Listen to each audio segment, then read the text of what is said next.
Should you buy, sell, or hold shares in ANZ? ANZ is one of the largest banks in Australia and New Zealand and is a major financial entity worldwide. Opening its first office 51 years ago, it is now one of the top 50 banks in the world, one of the 5 largest companies in Australia, and the top financial institution in New Zealand. Banks have become global in today's business environment, and there are a lot of strengths, weaknesses, opportunities, and threats that come with this. One strength of ANZ is their wide-range portfolio of products and services, which allows them to benefit from one product if another product fails.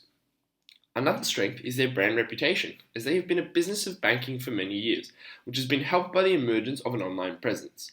This online presence has helped ANZ develop strong customer relationships and was a big part of its marketing strategy to ensure that people had access to ANZ services whenever and wherever they needed it.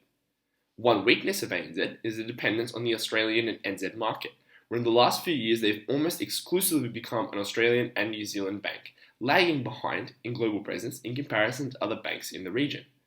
Another weakness of ANZ is its limited success across the core business, as even though it is an industry leader, it has faced challenges moving to other product segments as successfully as they would like.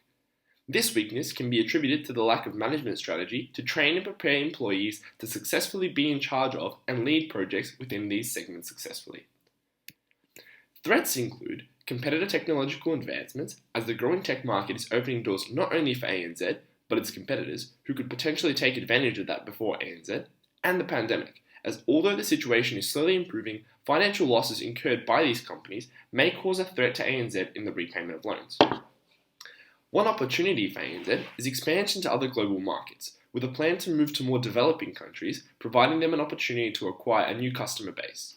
Another opportunity of ANZ is the development of their technological presence, something that ANZ is attempting to do with their 4 pillars marketing strategy, with the first pillar focusing on experience and employee management to ensure that customer interactions within the brand are as smooth as possible. Financially, ANZ's annual profit for 2021 increased by 65% to $6.2 billion as it released funds that it had kept aside to cover any potential bad loans, and their stock increased by 25%, which was not expected. Home lending volumes dropped by 1% in the second half of 2021, with ANZ failing to capitalise on the home lending boom that occurred during the pandemic, but the number of loans overall grew by 5%.